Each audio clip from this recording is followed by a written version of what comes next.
tema de los... Vamos a tener el extraordinario gusto de oír. Yo también estoy perplejo por esta crisis en la que estamos viviendo. Pero hablando de esto de la crisis, yo nací en 1925. ¿Se acuerdan de la década? No, que se van a acordar. Muy pocos de acá se deben acordar de esa década, claro. Pero muy pocos años después que yo nací, hubo una crisis mundial. El año de 1930, eso debe decir algo a alguien. Y a partir de entonces, la idea de que vivimos en crisis no me ha abandonado en ningún momento. Yo tenía la idea, eso fue lo que me enseñaron gente muy sabia, de que la crisis es una situación de discontinuidad, de interrupción, de algo que venía siendo de una manera y deja de ser así para hacer otra cosa. Algo que cambia radicalmente de situación. Y entonces me llama mucho la atención esta idea de una crisis que no deja de ser crisis durante todo el tiempo. Tal vez para poner un ejemplo, se supone que nosotros somos todos gente democrática, salvo algunos que somos un poco menos. Pero yo digo, ¿cómo podemos ser democráticos si yo en la vida que tengo, creo que, llevo algo así como 10 años de democracia, de 70 llevo 10 de haber vivido en democracia. El resto del tiempo creo lo he pasado en medio de alguna dictadura, dictablanda o alguna de esas porquerías que pasan en los países. Esta idea de crisis permanente, hay algunos autores que hablan de que el Estado en América Latina es un estado de excepción permanente, usando estos dos términos en esta forma contradictoria. Lo excepcional, cosa que ocurre muy de vez en cuando, y lo permanente. Entonces combinan esta idea de la excepcionalidad con la permanencia. Y es por eso que digo, retomando la frase que alguien pronunció en alguna de las reuniones previas, que yo estoy perplejo por esta crisis. Lo cual me sugiere, de alguna manera,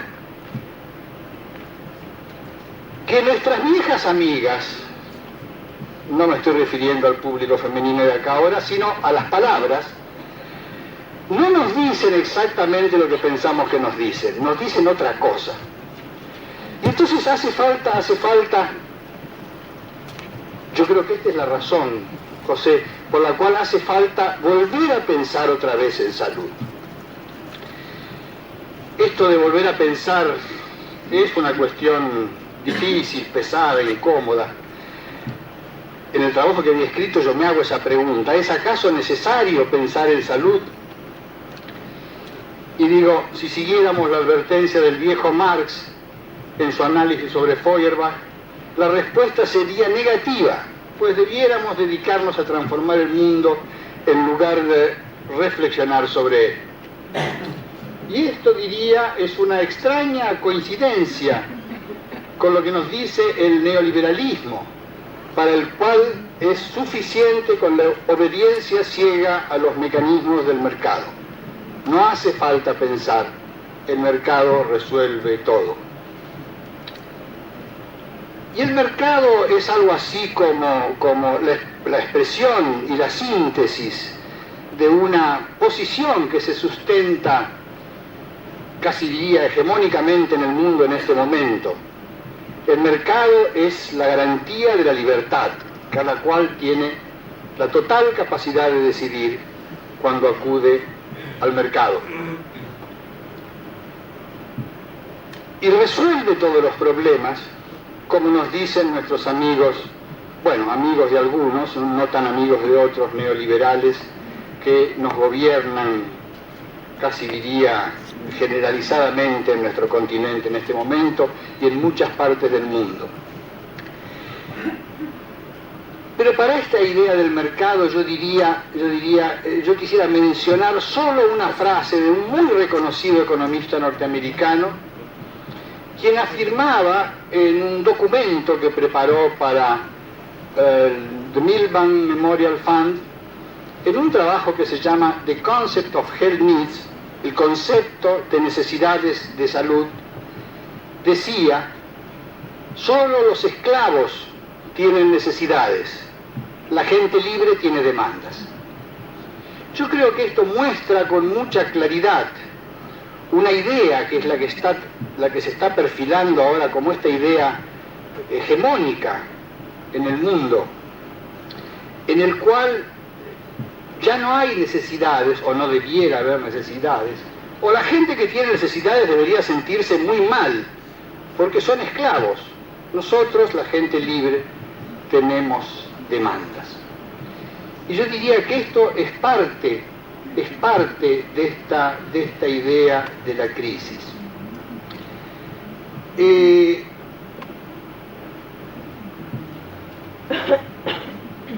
Para nosotros, trabajadores de salud, esto provoca otras respuestas, porque es desde este continente, desde donde se está avanzando grandes pasos, diría, que a veces, en ocasiones, son lentos y titubeantes, pero en otros momentos son audaces y seguros.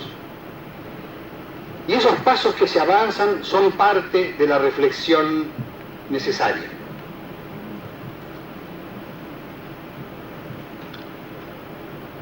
¿Cuál es la situación actual de nuestras sociedades? Esto que nos pedía hace un rato, ¿cómo se llama? Caetano, el historiador Caetano, en la mesa anterior. Y él nos pedía hace un rato que fuéramos más certeros en la caracterización del momento que vivimos. Y yo quisiera hacerlo esto por comparación de un antes y una ahora. Yo diría, antes, algunas décadas atrás, nuestras sociedades aparecían como sociedades duales. Se hablaba de una teoría de la sociedad dual. Y esta sociedad dual era una sociedad que contenía islotes de modernidad y otros espacios mayores, tal vez, de atraso. Pero la dualidad de esta sociedad era una dualidad integradora, porque había una posibilidad desde los lugares del atraso se pasara a los islotes de modernidad. Un famoso trabajo de un sociólogo norteamericano en aquella época, hace de esto unas 4 décadas, se llamaba The Passing of Traditional Society, el paso, el atravesamiento de la sociedad tradicional hacia la modernidad. ¿Cuál es el ahora? Sociedades divididas, no duales, con exclusión de amplios grupos de la población que permanecen en el atraso, y la integración de lo que antes eran islas de modernidad con otras islas de modernidad en otros países, con otros escenarios internacionales que forman parte de eso que eufemísticamente se llama el primer mundo. Es decir, ya no hay mecanismos de integración para nuestras sociedades duales, no hay mecanismos internos de integración, la integración ahora se ha hecho hacia afuera. Y estamos así en este momento en una situación en que ya no existen casi puntos de contacto entre el atraso y la exclusión de amplios grupos de nuestras poblaciones y la integración de esos grupos que se sienten identificados con el primer mundo. Muy bien lo dice nuestro canciller, el canciller argentino, quien afirmara que Argentina tiene relaciones carnales con los Estados Unidos. ¿Se entendió el término? No lo puedo repetir.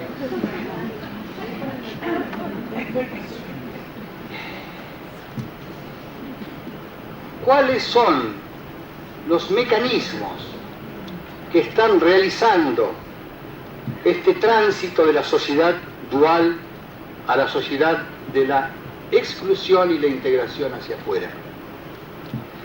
Dos grandes cuestiones que en este momento atraviesan el mundo entero. Estos nuevos rostros de la crisis, que son la internacionalización o la globalización y el ajuste. Ya no hay posibilidad, se nos dice desde los centros mundiales de poder, de ser autónomos.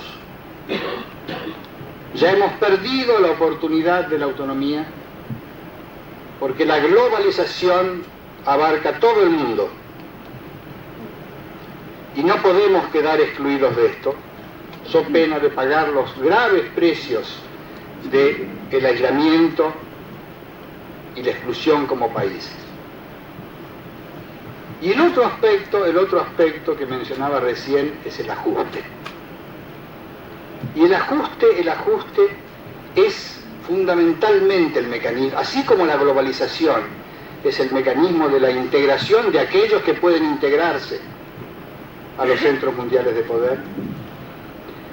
El ajuste es lo que termina de excluir a los grupos que quedan marginados de estos procesos.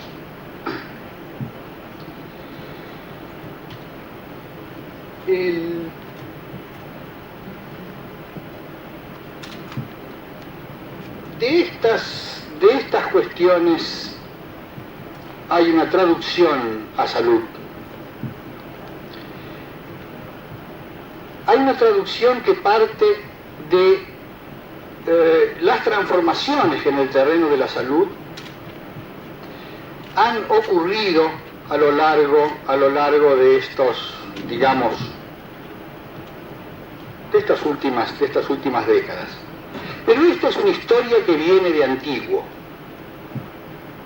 Hoy hablaba algo de eso Juan Zamaja en algún momento, cuando mostraba las transformaciones que en los dos últimos siglos, pero ya desde antes, ocurrían en este terreno. Yo digo que esto comenzó, como él mismo señalaba, desde la lejana Grecia clásica, cuando desde las discusiones que se producían en el ágora, se construyó a lo largo de una larga historia un espacio de lo público para la salud. Si uno recuerda al Hipócrates que nos hablaba de tierras, aires y aguas, estaba mencionando algo de esto, un espacio público, pero era un espacio público que estaba integrado con la necesidad de prestar asistencia a los enfermos. Yo digo que Hipócrates es incomprensible sin Galeno. Y bastaría releer, no lo voy a hacer, pero bastaría releer los párrafos iniciales de este texto de Hipócrates, de Aguas, Tierras y Aire, para ver cómo él propone explorar esto que hoy llamaríamos el espacio de la ecología, para saber cómo la clínica debe comportarse en cada situación particular que se investiga.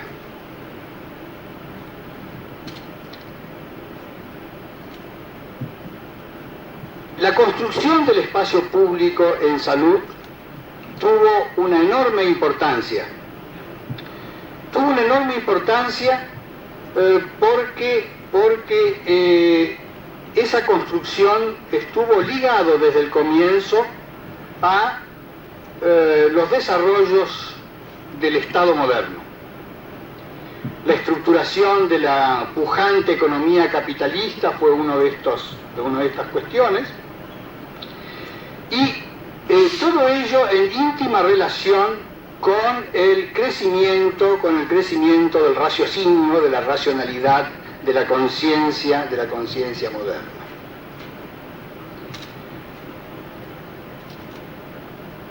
la actividad que se desarrolló a partir de esta construcción de un espacio público de la salud tomó diversos nombres.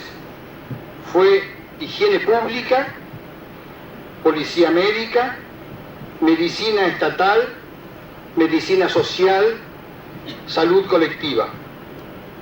Y tuvo una enorme importancia en la conformación de la sociedad moderna. Es decir, su ámbito de influencias no fue solo la cuestión de la salud, sino que fue la construcción también de la sociedad.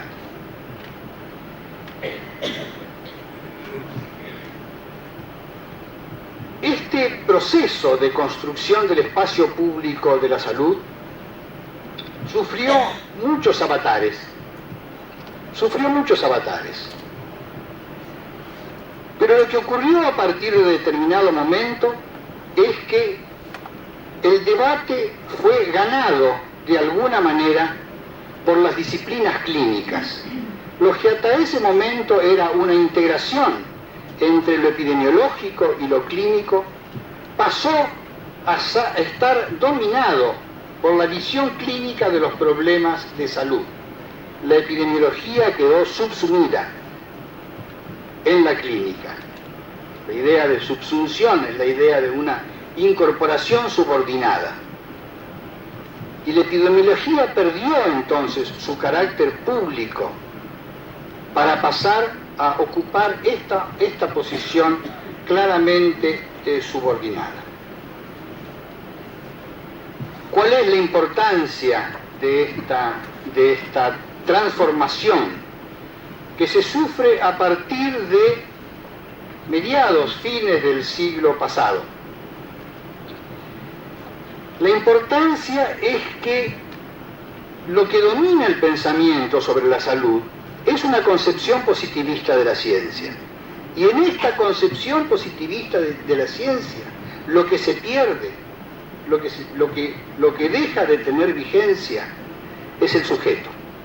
Perdemos al sujeto.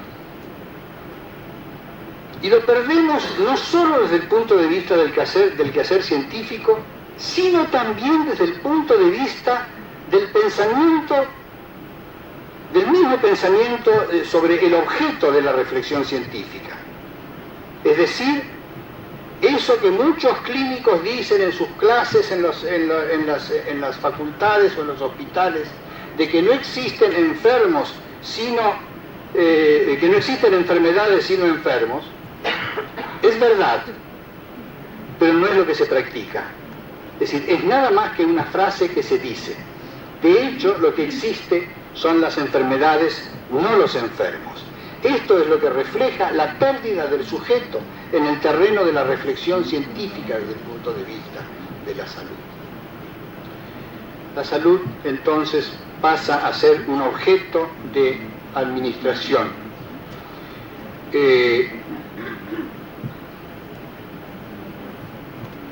Y esto coincide entonces con estas ciencias neutras, estas ciencias libres de valores, estas ciencias sin sujeto.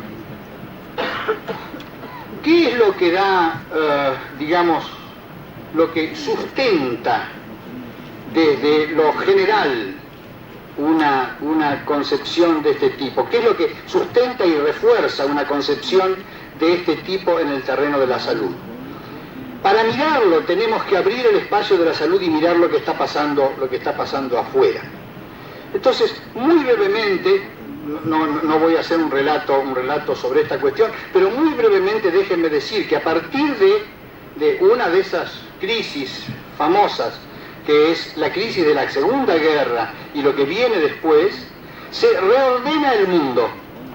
Y el mundo se ordena partiendo de los acuerdos de Bretton Woods. Bretton Woods es la ciudad norteamericana donde se reúnen los delegados de los países triunfantes en la guerra, que está en la última fase de su culminación, y reordenan el mundo. ¿Cómo lo reordenan? Lo reordenan desplazando, en términos económicos, el patrón oro por el patrón dólar, generando una serie de propuestas que van a tener como consecuencia un sostenido crecimiento durante los 25 años siguientes en todo el mundo. El mundo crece a una tasa de 5%. Esto es un sueño para los economistas durante un periodo tan prolongado. Claro que no todos los países tienen el mismo disfrute de esta situación, sino que los países centrales crecen mucho más que los países periféricos. Eso pasa siempre cuando uno tiene relaciones carnales, digamos. Comienza entonces este proceso de la globalización y se produce una enorme acumulación, una enorme generación de excedente que va a ser aprovechado por los países periféricos de una manera altamente irresponsable. Los excedentes que se generan, los excedentes financieros, el capital que se acumula en los países centrales, es prestado a los países periféricos con el propósito del subdesarrollo, y se genera una de estas cosas que nadie entiende bien, pero que se llama una burbuja financiera que ocasiona catástrofes que sufrimos en todos nuestros países.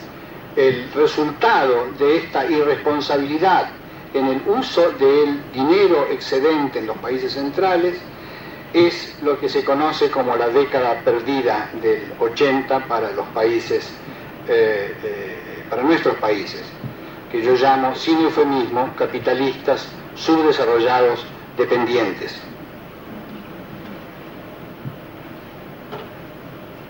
Lo importante de esta cuestión que quería señalar es que en este proceso se produce un cambio muy significativo en términos de cómo se realizan las transacciones, los desplazamientos de capital en el mundo.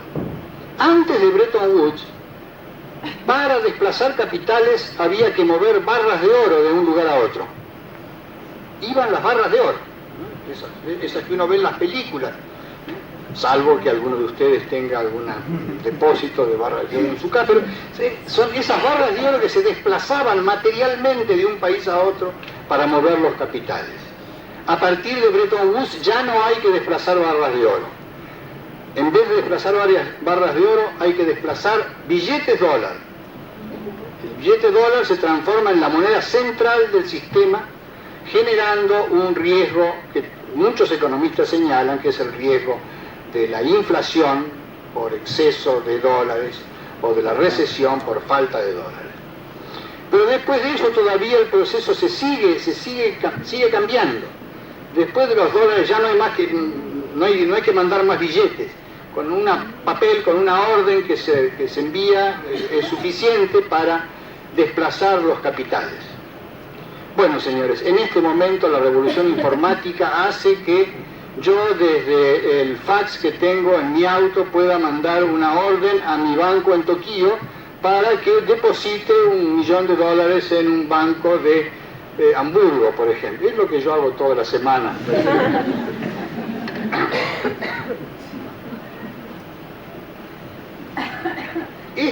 Esta extraordinaria movilidad del capital, sin materiales, sin billetes y sin papeles, es lo que ejemplifica muy bien algo de lo cual hablaba ayer Sebastián Loureiro cuando hablaba de la informática y todas estas cosas, que es esta creación de este ciberespacio, esta cosa insólita que nos ha acontecido, que nadie sabe bien de qué se trata, pero que es lo que en este momento maneja nuestras vidas.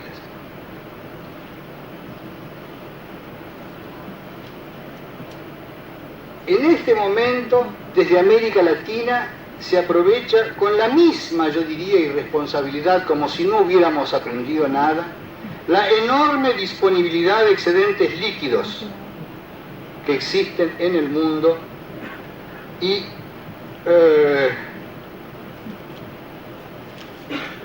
tratados, como digo, con la misma irresponsabilidad de entonces. Lo que ya se sabe en muchos países, pero posiblemente no se quiere mirar en los nuestros, es que los resultados de las políticas de ajuste no fueron los esperados, o mejor dicho, fueron inversos a los postulados por las mismas. Efectos devastadores sobre el cuadro socioeconómico de los países, lo que minó su confiabilidad y por lo tanto su sustentación política, contrariamente a lo que demanda cualquier plan de estabilización económica, a lo que se agregó la evidencia de que el crecimiento sostenido requiere justamente lo opuesto de lo que propone el recetario neoliberal. Necesita de un Estado fuerte que desempeñe diversos papeles y haga de manera más efectiva. Esto no lo dice alguna nueva versión de Kropotkin que ande por ahí, sino que lo dice el informe del Banco Mundial de 1989, que señala que el fracaso de las políticas de ajuste no se debe solo a su implementación, sino a deficiencias institucionales corregibles solamente a largo plazo. Desmantelar el Estado no es la solución, debe ser reconstruido. Esto a cargo del Banco Mundial. Yo sospecho fuertemente de esto que dice, como sospecho de todo lo que dice el Banco Mundial. A lo mejor mis sospechas en este caso están infundadas.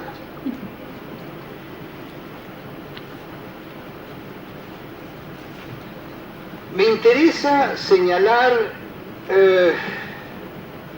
algo acerca de las consecuencias de la crisis y el ajuste, que exceden en mucho lo que ocurre en la economía y la política. Yo diría que hay una significación de los procesos de ajuste de los que no se habla porque están dramáticamente presentes en la sociedad. O mejor dicho, no están dramáticamente presentes, están dramáticamente ausentes, pues se trata de una carencia fundamental para el mantenimiento de su existencia. Los procesos de integración que se generan y recrean permanentemente en la vida cotidiana. De esto hablaban varios hace un rato, de la vida cotidiana. Lo mencionaba Lucho Weinstein, lo mencionaban varios otros en algunos de los momentos de su presentación. La vida cotidiana, donde el sentido del mundo se hace presente, donde se experimentan los goces y sufrimientos y los deseos, Jacqueline, que están implícitos en la forma en que cada grupo social y cada individuo sienten las consecuencias de las prácticas que se realizan, especialmente las que corresponden a políticas que impactan de manera muy significativa las condiciones de vida, como son las que forman parte del ajuste, en particular las de salud. Y estos desajustes ocurren porque resulta más o menos fácil entender y manejar conceptualmente, no en la práctica de la vida real, lo que corresponde a la economía, porque todos nos manejamos en ese sentido con lo que es su principal forma de intermediación, que es el dinero. Y en la política, porque todos tenemos experiencia personal con las relaciones de poder, que es la forma de intermediación de la política. Pero no es fácil ni entender ni manejar lo que corresponde a los procesos que dominan los comportamientos en la vida cotidiana, la socialización, la ideología, la cultura, la relación entre objetividad y subjetividad, la simultánea construcción social de la realidad y de la individualidad. ¿Se dan cuenta por qué digo que me habían robado la película? Porque todo esto lo estuvieron diciendo antes de lo que me precedieron.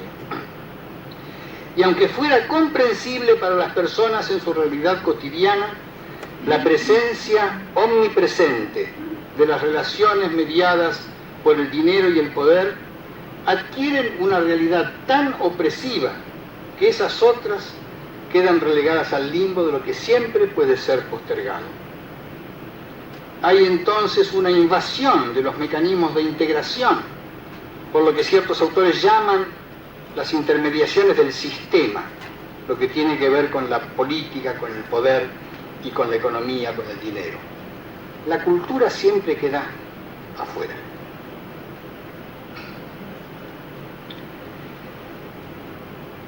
Y entonces estas intermediaciones de la política y la economía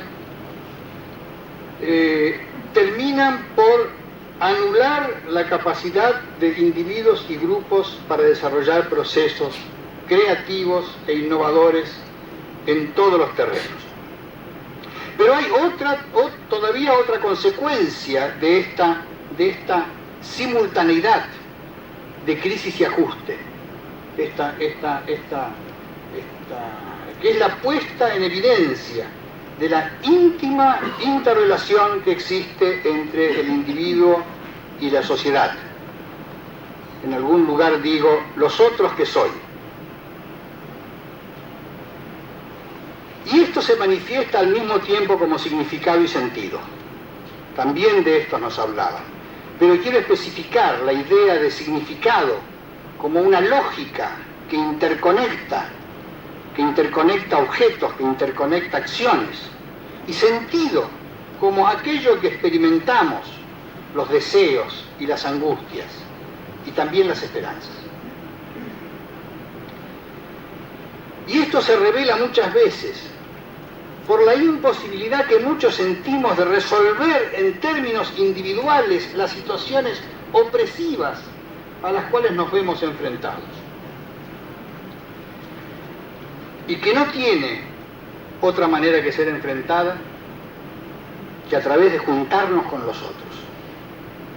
Que la única manera de recrear la esperanza es esta idea de que tenemos que estar juntos a los otros, que tenemos que organizarnos para poder realmente tener alguna manera de enfrentar estas situaciones que estamos experimentando en la actualidad. La contrafigura de esto es la imagen farandulesca y despreciativa que la llamada clase alta de nuestros países presenta en este momento, la frivolidad y el desprecio de estos grupos que realmente no sabría cómo calificar.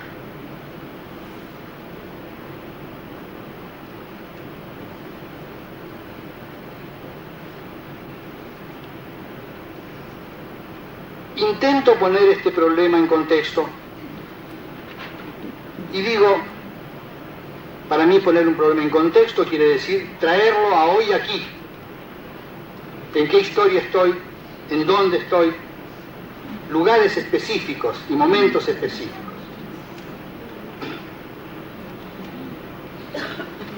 Y este intento de contextualización me lleva a reflexionar acerca de las razones por las que nuestra situación es caracterizable como un desacoplamiento entre el significado de la crisis y los sentidos con que se la vive. Y hay una tendencia general del pensamiento tercermundista, pero no solo del pensamiento tercermundista, que mantiene una rígida separación entre conceptos que en apariencia se contraponen. Y entonces, sujeto-objeto, individuo-sociedad, razón, sentimiento, naturaleza, espíritu, razón teórica, razón práctica, juicio, imaginación, yo, no yo, finito, infinito, saber, creer, todos los cuales implican un desgarramiento de la vida. Y sobre esto, y para alivianar un poco la exposición, quiero traer una referencia muy dramática, por cierto, pero muy hermosa también, que muestra algo de estos desacoplamientos al cual estamos tan ligados, sobre todo los médicos, que es la manera como tratamos a veces a los enfermos que se van a morir. Y que hacemos esos enormes, costosísimos y ridículos esfuerzos por prolongar la vida 3 días más a un enfermo agonizante. Hace unos días veía por televisión una película muy hermosa que se llama, ¿cómo se llama? ¿Sombras? Tierra de Sombras. Tierra de Sombras.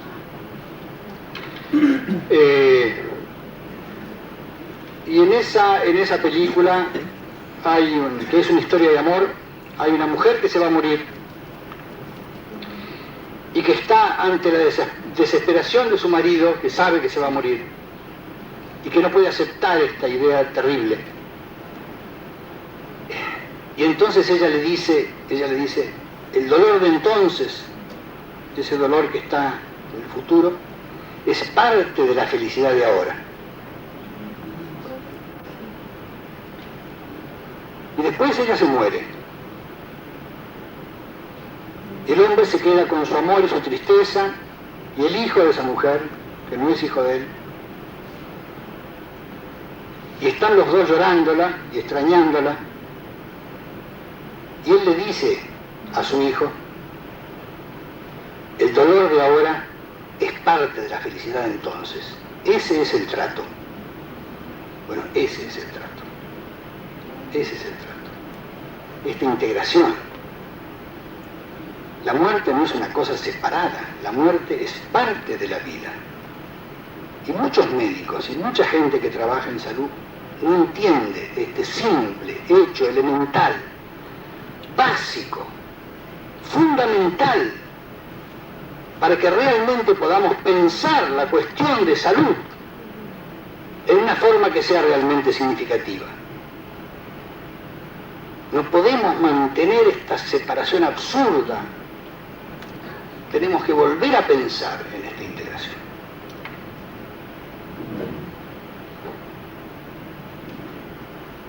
Discúlpenme la pasión, pero ayer decía Sebastián que uno de los valores de la ética es el valor del sentimiento. Y yo le creí, me lo tomé en serio. Esto me pasa por esa razón, por haber tomado en serio lo que decía Sebastián. La separación que Marco permitió a comienzos de la década del 50, de los 50, introducir la modernización. Y esta modernización estaba referida a una serie de procesos acumulativos que se refuerzan mutuamente. La formación de capital y la movilización de recursos, el desarrollo de las fuerzas productivas y el incremento de la productividad del trabajo, la implantación de poderes políticos centralizados y el desarrollo de identidades nacionales. Hace muy poquito nos hablaba Lucho de las identidades. La difusión de los derechos de participación política, de las formas de vida urbana y de la educación formal, la secularización de valores y normas, etc. Todos estos procesos son incidentalmente los que fueron postulados como intermediaciones, aunque no se los reconociera explícitamente como tales, de los procedimientos de planificación, cuyo origen para América Latina se sitúa, y no por mera coincidencia, en la fecha que acabo de mencionar, es decir, comienzos de la década del 50.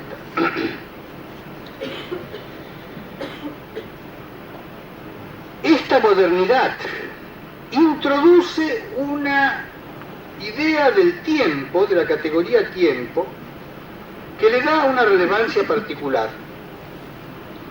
a partir de volcar el pensamiento, que hacía de la tradición el patrón fundamental de la reflexión, en una mirada que se dirige al futuro, se dirige hacia adelante.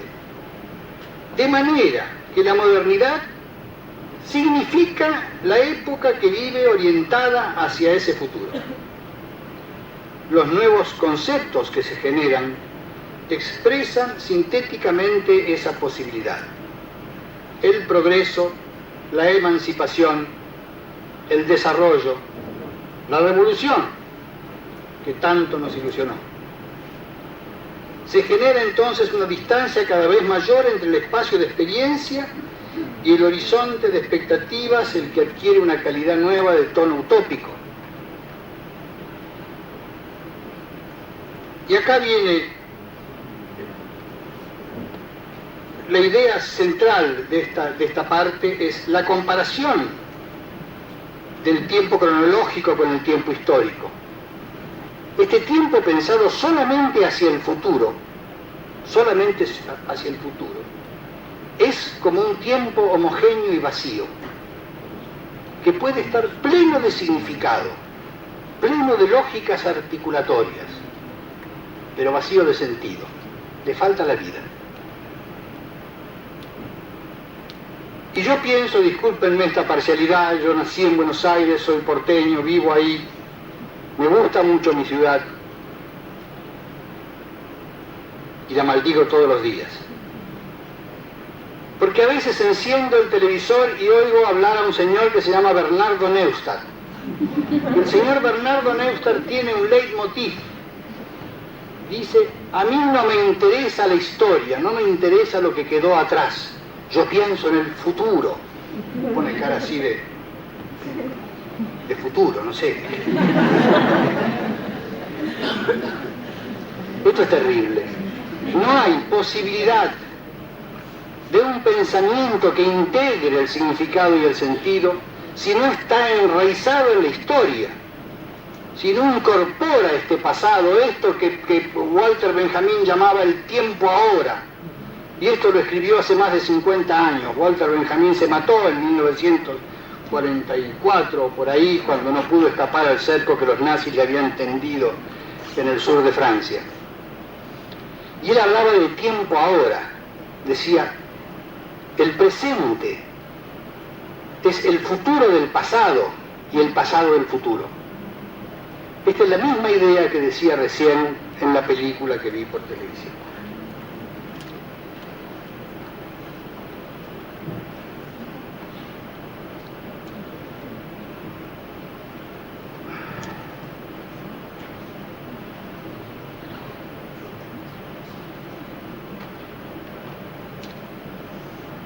Como ya me extendí demasiado, quisiera abreviar rápidamente, decir solamente alguna cosa más.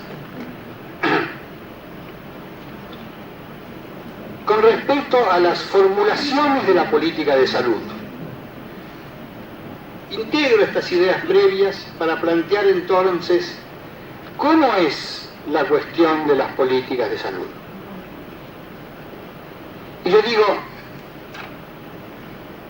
acá lo que se nota muy claramente es, diría, una necesidad de analizar, de pensar otra vez los términos que estamos utilizando. Yo digo que las palabras son muy traidoras, son muy tramposas, nos engañan permanentemente. Estoy casi a punto de cantar un tango ahora, porque la traición, ¿no?, femenina, es terrible. Pero hace muchos años, no te rías, hace muchos años escribí en alguna nota algo que decía, algo así como que en los años que yo trabajé en planificación a partir del 1960, antes 50 y pico, hasta el 80 y algo, que fue cuando escribí ese trabajo, creo, decía, hacía referencia a las palabras y decía esto de la traición de las palabras. Decía, dijimos muchas palabras en América Latina. Dijimos crecimiento, desarrollo, inversión, no sé qué, progreso, revolución, socialismo.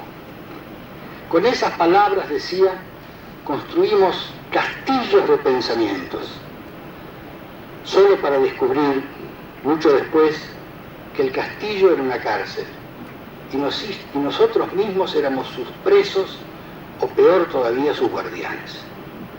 Esta es la traición de las palabras. Dicen cosas que nosotros no queremos decir.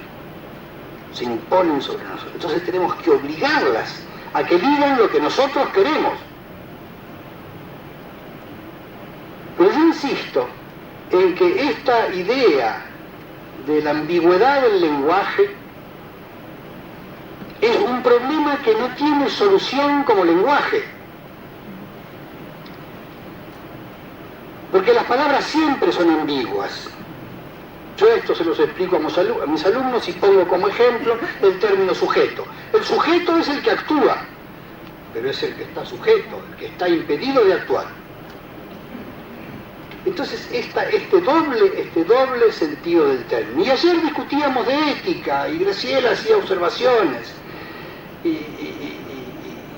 y veíamos que la ética es algo que sirve para hacer progresar las causas nobles, o para justificar los actos innobles.